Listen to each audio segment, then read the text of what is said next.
Landlords in Brooklyn, New York had their homes taken over by squatters who refused to leave, and it took years to get rid of them.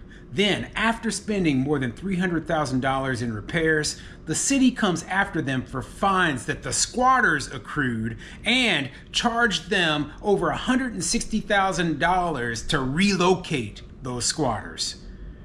I'm Tony, and this is Real Estate Investing and Landlord News. All right, so I have an interesting article for you today. Once again, it's coming out of New York City and it has to do with the nonsense that went on not only due to the pandemic, but also due to squatters, okay? And the difficulty these landlords had in removing them. It's bad enough that it took years to be able to get them up out of the properties, but not only that, they trashed the place. The landlords had to do hundreds of thousands of dollars worth of repairs, and then the city comes after them, okay? They come after them because they own the property. They should have kept it up while these illegal trespassers were living there. But the city didn't do their job. They didn't remove those squatters from the property. They wouldn't allow the landlords to remove them, and they were put in a position that they could not win at, okay? They have been absolutely destroyed, not just by the squatters, but by the city itself. And it's an atrocity, okay? It should be just illegal for the city to even come after them for these sort of fines and for this, ridiculous nonsense. So before I get into the article, go ahead, hit the like, subscribe button, maybe leave a comment down below. Let me know what you think. So, man, first, what do you think of this whole scenario that I painted for you? I'm going to go into more detail as we go through the article, but I have to question, I've talked to other landlords in New York and they're just like, hey, I got out of there because I couldn't handle the nonsense that this city puts me through, okay? They create a problem and then they blame you for the problem that they created, okay? I mean, I've never heard of such nonsense in my life. Why don't they let people operate their properties the way that they need to, okay? If you have a crappy tenant, you need to be able to evict that tenant. If you have a lot of expenses, you need to be able to raise the rent. And the last thing they need is a whole bunch of bureaucracy, because these bureaucratic departments don't talk to each other. Okay, so on the one hand, you'll be calling the police on these people and filing, through civil eviction process, and everything will be legitimate on this side, but then the building inspector will be over here being like, well, why aren't you keeping your building up? Give me a break, okay? This is idiotic. Anyway, let me get into the article. I'm going to tell you everything that happened to these landlords. Warning, this is a warning for those people who are investing there, okay? Yeah, you might be making good money right now, but how long before you end up in a situation like this? So let's get into it. This article is coming from the New York Post, and it says, New York City demands Brooklyn landlords pay $160K to relocate squatters who took over their properties. Yeah, they got to pay relocation expenses to squatters. Anyway, let's see what the article says. The city is shamelessly demanding a pair of Brooklyn landlords fork over $160,000 to pay for relocating a group of squatters who commandeered their properties. A convicted sex offender was among the squatters, but exactly who the city relocated is unknown. Mohammed Choudhury and Boysen Lorik say they're at their very wits' end in a years-long saga over the 3 investment homes they bought for about $1.3 million on Neptune Avenue in Coney Island in May of 2019. The pair first struggled with pandemic-related closures and delays, then a gaggle of squatters, led by the convicted sex offender, broke in, refused to leave, and allegedly rented the homes to others. So that is where these relocation expenses, I guess, are coming from. From somebody. So you have an illegal occupant who is subletting your property out to other tenants, and then somehow these other tenants are entitled to relocation expenses? And rather than going after the landlord, the person who is renting the property, they're coming after the property owner because I guess you did something wrong and now you have to, the whole idea behind relocation expenses in the first place is idiotic. Okay, it's idiotic. But then you throw it on top of a situation like this, and we have just maximum idiocy here, okay? Like, hey, let's just charge some random person relocation expenses because Bob over here, it's gonna be hard for him to find a new place to live. What the heck, okay?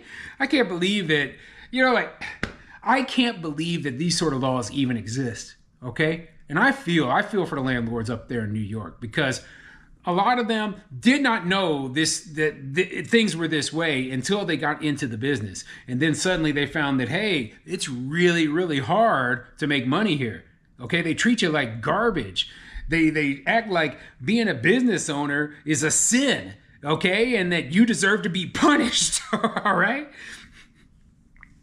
After months of complaints, police and the city marshal finally ousted the freeloaders in December of 2022. The landlord said they spent an estimated $300,000 and more than a year renovating the properties and started to rent them out about 8 months ago to 6 different families. But last month, they were slapped with notice of more than $400,000 in liens from the city. Everything is wonderful until this lien, Chaudhary told the Post. The liens from the Departments of Housing and Preservation, Finance and Environmental Protection include unpaid water bills, emergency repair, and back taxes, along with multiple charges for relocation. So yeah, somehow even though they had no access to the property, they couldn't get into it, they have to pay for relocation for some tenant who they didn't rent the place to. Okay, they have to pay water bills that they didn't accumulate. And they have to pay for emergency repairs that because they couldn't make repairs because they had no access to the property. Yeah, you make sense of all of it. The city refused to remove these people until after all of this had occurred. And then, years later, here they are looking for their money. This is typical government overreach. Too big of a bureaucracy. This is my problem with places like New York. It's not that, I've been to New York many times, and I've told you before, I love New York. I think New York is a wonderful city. There's just this air of excitement in it, and it's my issue is, though, that I could never live there. I could never live there because, well, one, it's way too expensive, I'm not a poor person, but the place is too expensive for me. All right. Number two, just the way things are run, like I said, they treat business owners, they treat landlords and property owners as though we are the villains. Like they want to extract as much money out of us as possible. They want to punish us as much as possible. And then they let the real criminals who are committing the real crimes, such as these squatters, these freeloaders who are living in these people's property, they let them go scot-free. Yet they go after the landlord. Give me a break, okay? If you are a government and you are targeting the non-criminals and then allowing the actual criminals to face no punishment, then things are flipped upside down, they're backwards. And my suggestion is to get out of there, invest your money elsewhere. Okay? That's it. It's pretty simple. The city regularly charges negligent landlords for the cost of relocating tenants when the poor conditions of a building lead to a vacate order. But Chaudhary and Lorik were not only unaware of any relocation, but they argue they should not be responsible for illegal interlopers in the first place, according to a Brooklyn Supreme Court lawsuit. They noted in the litigation they had no control or access to the building when it was overtaken by squatters who allegedly threatened them. Why is this relocation being charged to him? He had no knowledge of it. He had no control of it, said lawyer Natraj Bhushan, who represents Chaudhary and Lorik. The lawyer claimed the city buildings department previously waived fines racked up while the squatters were present, and that the landlord should not be responsible for the current liens as they were completely deprived from repairing or renting the properties and were given no help whatsoever from city agencies for the period when these taxes accrued. And I agree with that, okay? Especially considering that the city does not have an efficient eviction process. No efficient way to get rid of people who are illegally staying in a landlord or property owner's property. So if you come up there and you say, hey, this person is illegally staying here and the city can't get that person out for more than a year, meanwhile you're paying all of the bills, the mortgage, you're paying the insurance, the taxes, like, I don't think you should have to pay taxes, especially if the city is refusing. No, we are not removing these people. We are not removing them. We refuse to remove them.